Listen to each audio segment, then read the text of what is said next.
नमस्कार मित्रांनो बी S F मध्ये जे काही भरती निघाली आहेत खूप कमी भरती आहे मित्रांनो. म्हणजे 82 पदांसाठी जी काही भरती निघाली आहे, तर याची सविस्तर माहिती या व्हिडिओच्या माध्यमातून आपण पाहण्याचा प्रयत्न केला. यामध्ये मित्रांनो वयाची अट काय असेल, आपली फीज काय असेल, त्यानंतर आपला शैक्षणिक पात्रता म्हणजे कुठल्या पदासाठी किती वय, त्यानंतर आपल्याला कुठल्या पदासाठी किती शैक्षणिक अर्हता असेल आणि त्यानंतर ऑनलाईन ॲप्लिकेशन कशा पद्धतीने करायचे याची सविस्तर माहिती या व्हिडिओच्या माध्यमातून तुम्हाला शिकवण्याचा प्रयत्न केला आहे. तर व्हिडिओ कुठे स्किप न करता शेवटपर्यंत बघा आणि चॅनल नवीन असेल चॅनल सबस्क्राईब करा. तर मित्रांनो इथे आपण पाहू शकतो आपला सर्वप्रथम माझी नोकरी या वेबसाईटवरती आलेलं यायचं. मित्रांनो मी प्रत्येक व्हिडिओमध्ये तुम्हाला सांगत असतो की माझी नोकरी ही एक ऑफिशियल वेबसाईट आहे आणि यावरती तुम्हाला टोटल फॉर्म्स इथे फिलअपसाठी ऑनलाईन ॲप्लिकेशनचे एक ऑप्शन ॲप्लिकेबल करून दिलेलं असतं. तर इथं आपण पाहू शकतो की BSF भरती म्हणजे सीमा सुरक्षा दलात 82 जागांसाठी भरती निघाली आहे. त्यानंतर जाहिरात क्रमांक दिलेला आहे. मित्रांनो कुठलीही जी जाहिरात निघते ना त्या जाहिरातीचा एक क्रमांक असतो. जसं की इथे आपण पाहू शकतो. त्यानंतर जागा जागा ह्या 82 आहेत. 82 मधील मित्रांनो कॅटेगरी वाईज म्हणजे पदाचे नाव आणि पद संख्या इथे वाटल्या गेलेल्या आहेत. इथे तीन आहेत पदे, तीन जाहिराती आहेत. तर तीन जाहिरातीमध्ये पहिल्या जाहिरातीमध्ये ह्या तीन पदं, दुसऱ्या जाहिरातीमध्ये 4 पदं आणि तिसऱ्या जाहिरातीमध्ये 3 पदं, अशी एकूण 3 आणि 3 6 आणि 3 9 एक 10 पद आहेत. तर तुम्हाला इथे प्रत्येक पदासाठी जे काही शैक्षणिक पात्रता लागणार इथे पाहू शकतो आपण. पद क्रमांक 1 साठी सिव्हिल इंजिनिअरिंग डिप्लोमा, पद क्रमांक 2 साठी इलेक्ट्रिक. तर इथे तुम्ही सविस्तर माहिती वाचून घेऊ शकता. आता तुम्ही इथे कुठल्या फॉर्मसाठी अप्लिकेबल आहात, तर मी इथे आता पद क्रमांक 10 साठी जे काही कॉन्स्टेबल जे काही स्टोअरमन साठी जे काही 3 जागा आहेत,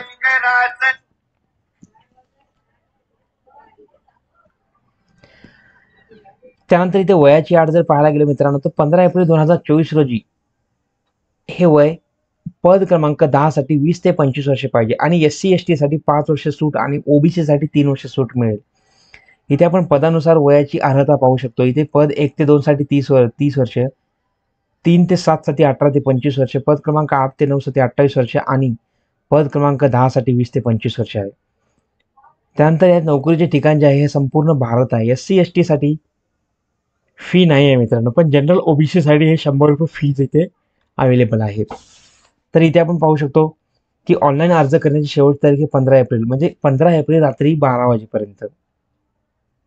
इथे प्रत्येकसाठी एक जाहिरात दिली आहे मित्रांनो. इथे पद क्रमांक 1, पद क्रमांक 2. तर इथे सर्वप्रथम आपण थोडक्यात जाहिरात पाहून घेऊ. ते 8 ते 10 पदासाठी जे काही जाहिरात जाहीर केली आहे त्यांनी, ते इथे पाहून घेऊ थोडक्यात. आणि अजून एक मित्रांनो, कुठलाही फॉर्म भरण्या अगोदर आपल्याला नोटिफिकेशन पाहणे आवश्यक आहे मित्रांनो. कारण इन केस तुम्ही जर फॉर्म भरला आणि नोटिफिकेशनमध्ये त्याच्या अगेन्स्ट जर तुम्ही फॉर्म भरला असेल तर तो चूक होईल. मित्रांनो एक गोष्ट लक्षात ठेवा, जेव्हा आपण ऑनलाईन ॲप्लिकेशन करतो ते ऑनलाईन ॲप्लिकेशन करण्या अगोदर आपलं नोटिफिकेशन वाचणे आवश्यक आहे. कारण इन केस तुमचे जर कुठे सिलेक्शन झालं असेल तर तेव्हा ज्यावेळेस डॉक्युमेंट व्हेरिफिकेशनची वेळ येते तेव्हा मित्रांनो बारीकीने एक एक गोष्ट लक्षात ठेवली असते त्यांनी, एक एक गोष्ट बारीकीने पाहिलेली असते. इन केस तुम्ही कदाचित एखादा अक्षर किंवा एखादा आकडा फॉर्म फिलअप करताना जर चुकीचा भरला असेल आणि तुमच्याकडे डॉक्युमेंटमध्ये जर ते चेंजेस असतील तर त्याच वेळेस तुम्हाला ते नाकारून तुम्हाला बाहेर सुद्धा काढू शकतात. तर मित्रांनो इथे आपण पोस्ट वाईज इथे जागा पण पाहू शकतो. त्यासाठी जे काही पे लेवल आहे ते पे लेवल पण पाहू शकतो. आता इथे पाहू शकतो आपण कॉन्स्टेबल स्टोअरमॅनसाठी जे आपल्याला जागा भरायची आहे. तर इथे पहा ओपनसाठी 2 जागा आणि SC साठी 1 जागा आहे आणि अदर कास्टच्या मुलांनी इथे फॉर्म नाही भरला तरी चालेल. कारण म्हणजेच त्या पोस्टसाठी कॉन्स्टेबल स्टोअरमॅन या पोस्टसाठी. तर ही नोटिफिकेशन तुम्ही सविस्तर वाचून घ्या. इथे काय आहे तर मी ऑनलाईन ॲप्लिकेशन कशा पद्धतीने करायची हे व्हिडिओ सुरुवात करणार. तर मित्रांनो इथे सिम्पली आपल्याला अप्लाय ऑनलाईन या ऑप्शनवरती क्लिक करायचं आहे. अप्लाय ऑनलाईन या ऑप्शनवरती क्लिक केल्यानंतर आपल्याला तो डायरेक्ट त्या लॉग इनमध्ये घेऊन जाईल. इथे आपण हा सिम्बॉल पाहू शकतो की सीमा सुरक्षा बल, बॉर्डर सिक्युरिटी फोर्स म्हणजेच BSF बॉर्डर सिक्युरिटी फोर्स असा आहे. वेबसाईट थोडीशी स्लो आहे मित्रांनो, काळजी करू नका, पण मी तुम्हाला शिकवण्याचा प्रयत्न करणार. तर इथे आपल्याला सिम्पली कॅन्डिडेट लॉग इन, इथे कुठेही काहीही न करता इथे आपण पाहू शकतो की इथे पद काही दिलेले आहेत आपले, जे काही पद दिले आहेत. आता आपण आता पाहिलं आहे की आपलं पद हे या 3rd नंबरच्या ऑप्शनमध्ये आहे. तर त्या अगोदर आपल्याला पहिले कॅन्डिडेट लॉग इन या ऑप्शनवरती क्लिक करून घ्यायचं आहे. इथे ऑलरेडी तुम्ही याच्या अगोदर जर फॉर्म भरला असेल तर ती ईमेल ID इथे यूज करून तुम्हाला जर तुमचा पासवर्ड माहीत नसेल तर इथे फॉरगेट पासवर्ड करून सुद्धा तुम्ही लॉग इन करू शकता. तर मी हा फॉर्म फर्स्ट टाइम भरत आहे, त्यामुळे इथे रजिस्टर हेअर या ऑप्शनवरती क्लिक करणार आहे. रजिस्टर हेअर या ऑप्शनवरती क्लिक केल्यानंतर इथे आपल्याला काही डिटेल्स मागेल. तर इथे कॅन्डिडेट नेम, प्रत्याशी नाव, म्हणजेच आपल्याला आपल्या 10वीच्या मार्कशीटवर जसं नाव आहे तसं इथे टाईप करून घ्यायचं. त्यानंतर मोबाईल संख्या, म्हणजेच आपल्याला आपला मोबाईल नंबर आणि ईमेल आयडी इथे टाईप करून जनरेट OTP ऑप्शनवरती क्लिक करून घ्यायचं आहे. आपल्या मोबाईलवरती एक OTP येईल, ती OTP टाकल्यानंतर तिथे आपल्याला सबमिट करून घ्या. तर मी इथे माहिती भरून घेतो.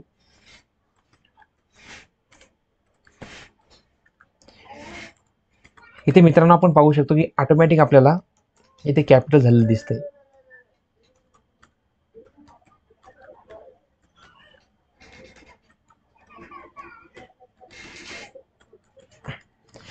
देन इथे जनरेट OTP ऑप्शनवरती क्लिक करा. जनरेट OTP ऑप्शनवरती क्लिक केल्यानंतर आपल्या मोबाईल नंबरवर एक OTP येऊन जाईल. ती OTP इथे टाईप करून सबमिट या ऑप्शनवरती क्लिक करून घ्या. तर मला इथे OTP आलेला आहे 731394. तर हा OTP टाईप करून मी इथे सबमिट या ऑप्शनवरती क्लिक करून घेतो. सबमिट या ऑप्शनवरती क्लिक केल्यानंतर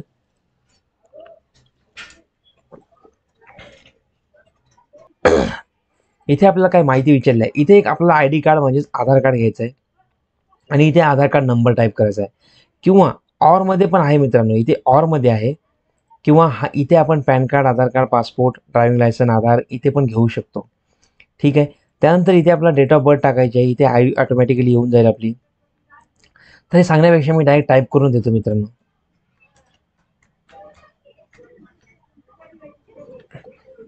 त्यानंतर इथे डेट ऑफ बर्थ टाईप करून घ्या आपली. हे बघा, इथे डेट ऑफ बर्थ घेतल्यानंतर इथे ऑटोमॅटिक आपल्याला पुढे फिल झालेलं दिसते. इथे पप्पाचं नाव टाका, फादर नेम, त्यानंतर आईचं नाव.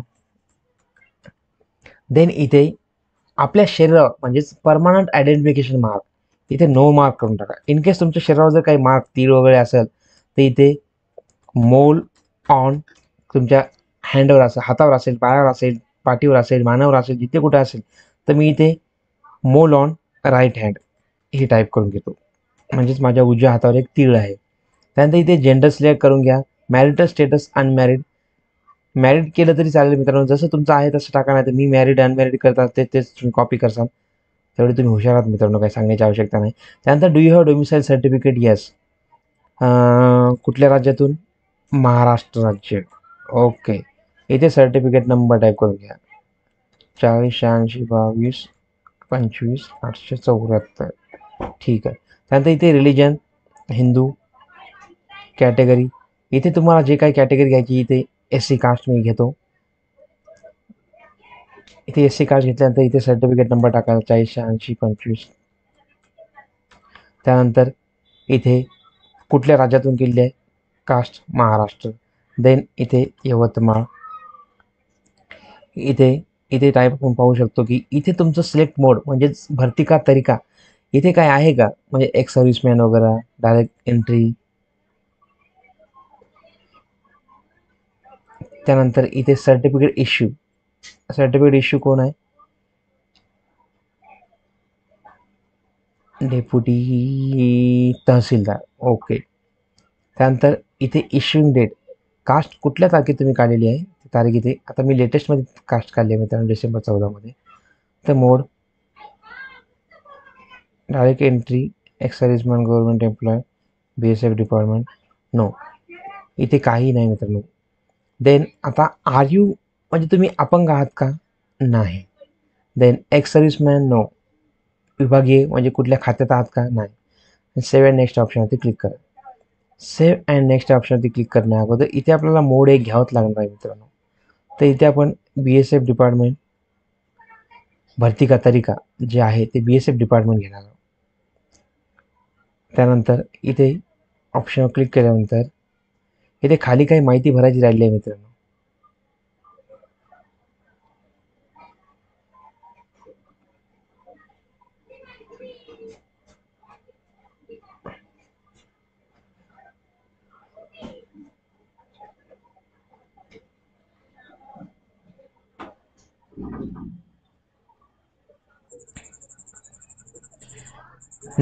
नेक्स्ट आता इथे आपल्याला आपला ॲड्रेस टाईप करून घ्यायचा आहे. पिनकोड टाका, इथे राज्य, जिल्हा,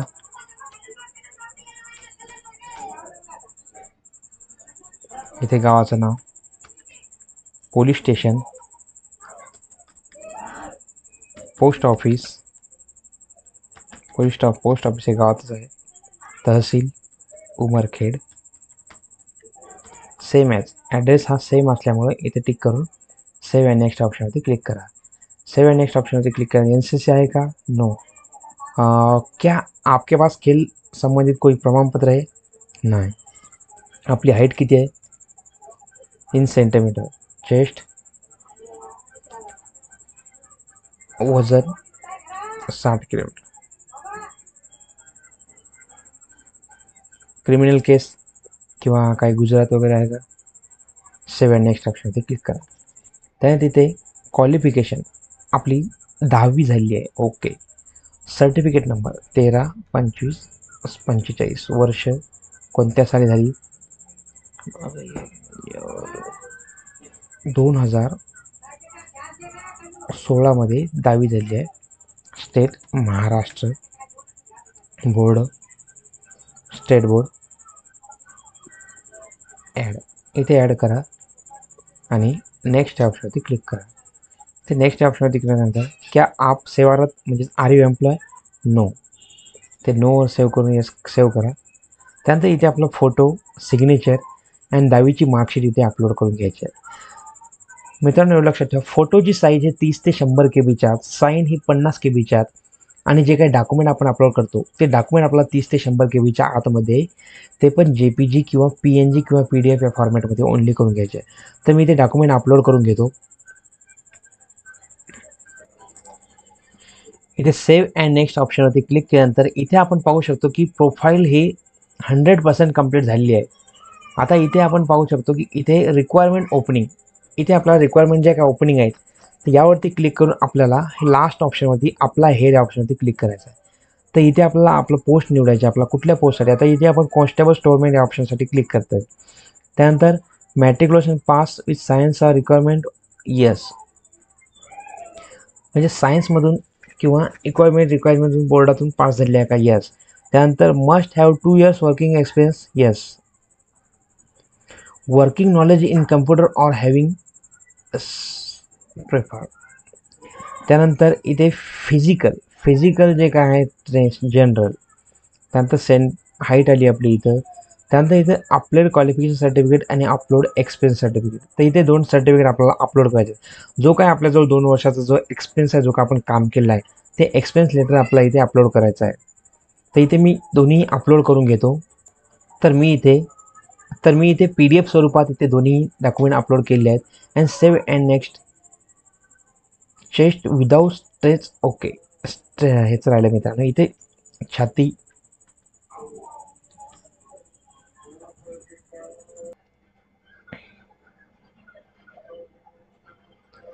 हे बघा मित्रांनो, हा पूर्ण फॉर्म आपल्या पुढे आता ओपन झालेला आहे.